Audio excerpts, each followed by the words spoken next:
Do you think that modern pop is good music? I don't know about it being good music, but it's an art form anyway.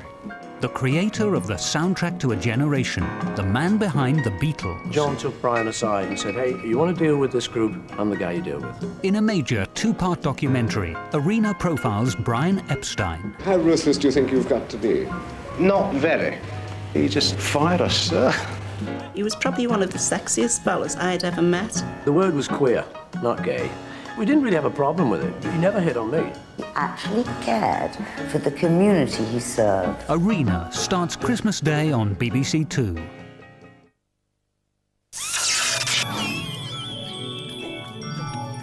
A spectacular journey now on BBC Two. Will the secret of eternal youth and happiness be found in the search for Shangri-La? Christmas isn't always cosy. For some, food is scarce and a warm, safe bed is hard to find. So, as you eat, drink and make merry indoors, spare a thought for the animals outside in the cold. A Winter's Tale tells their story.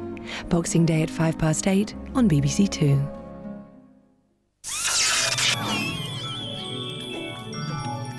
A priceless diamond appears to bring with it a curse. Keeley Hawes, Patricia Hodge and Anthony Sher lead an all-star cast in The Moonstone in 10 minutes here on BBC Two.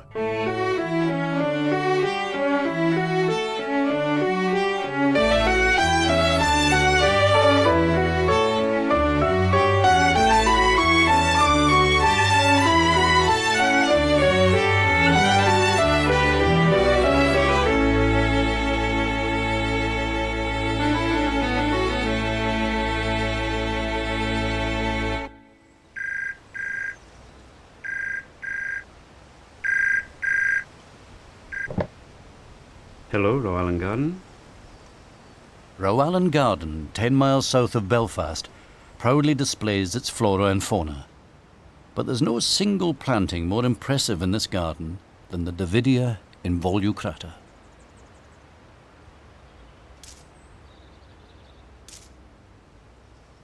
More commonly known as the handkerchief tree, for just a few days each year the tree is adorned with palm-sized white leaves or bracts, an event that is impatiently awaited throughout the other months.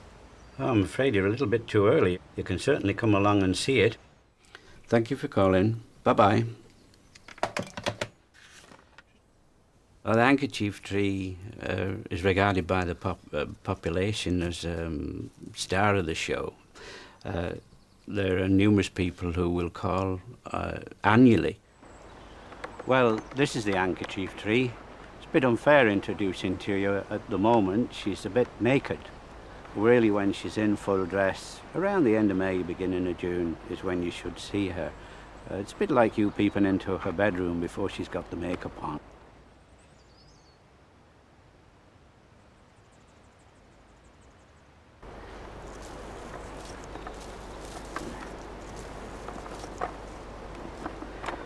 Trees are like humans, you know, they suffer from stress. Old age, a drought will bring stress on, and that'll very often push them into the urge to reproduce, and consequently, like this is at the moment, with a bumper crop of seed on it, it's possibly because of its age, and it's got this urge to reproduce. This is the seed. It's covered in a sort of apple-like substance on the outside, which it makes it attractive to animals. Animals then eat it, and so it's transferred through the animal's stomach, distributed around in its native locality, and consequently you get young trees. And what I'm trying to do is to sow these and eventually get offspring off our handkerchief tree.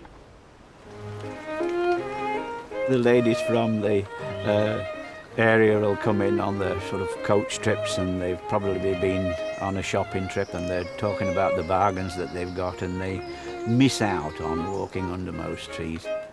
This one sort of hits them in the eye as they come into the hospital area.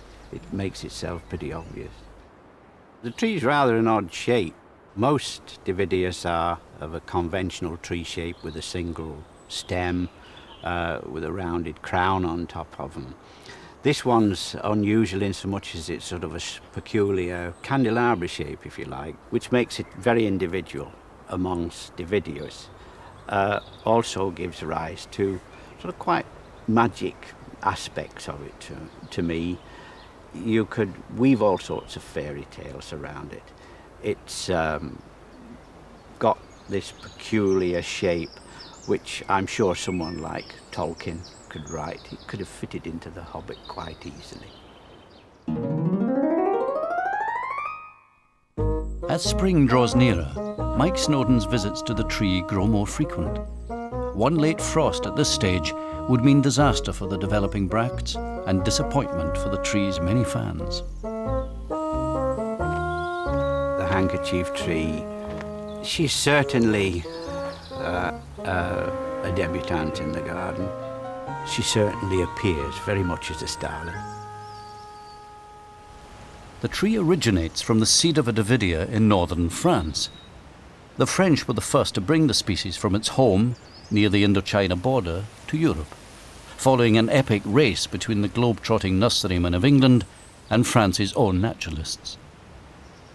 In fact, the French seeds arrived in Paris in 1897, unbeknown to the English, who searched on for seed-bearing Davidia for a further 5 years in their quest to be the first. The tree lost its main trunk in its early years, which accounts for its bush-like shape today. Handkerchief tree, I suppose, is the most popular and I believe the most applicable. It's about the size of a lady's pocket handkerchief, or the one that a gentleman would have tucked into his top pocket.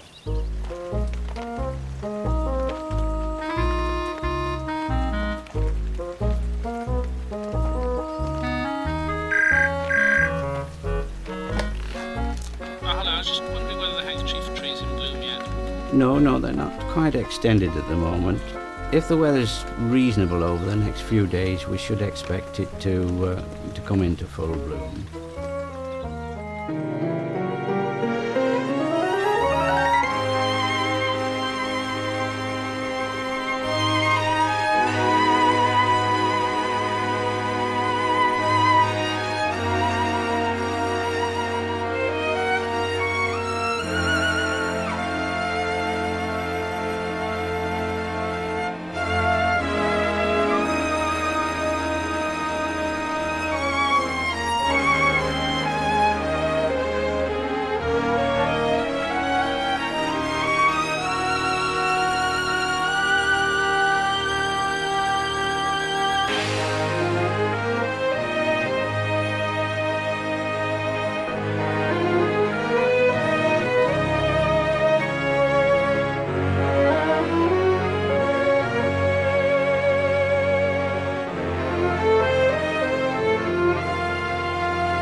The tree's certainly a lady, and she does of course have a sex life.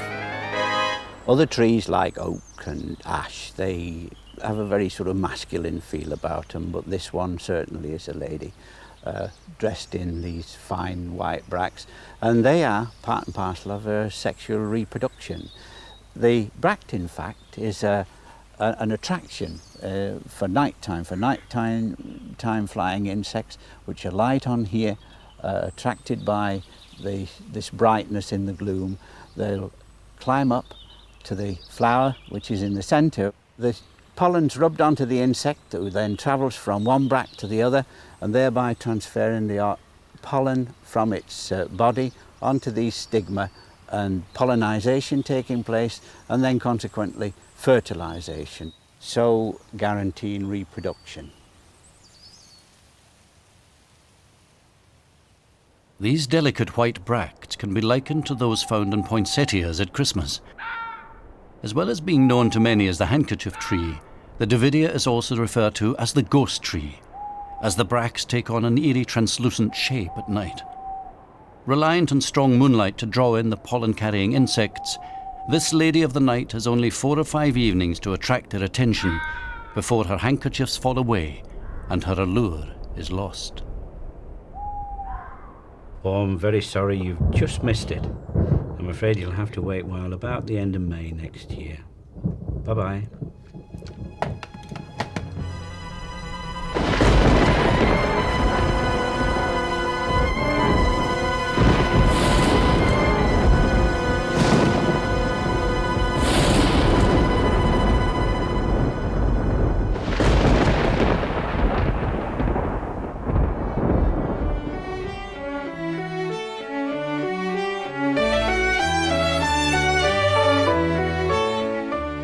Love, deception and an evil curse. An all-star cast in The Moonstone, here on BBC Two next.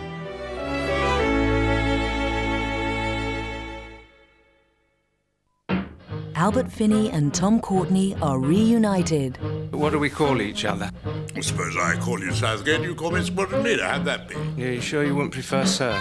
Two bachelors who find a new lease of life. You have to understand that I'm a woman. I had grasped that. Call yourself a gentleman. Where I come from, a gentleman is somebody who keeps his word. Might I ask what the family firm is? If Mrs. Franks moves in, I should want to move out. The joys of growing old disgracefully. A rather English marriage. Chucks away, squadron leader. Wednesday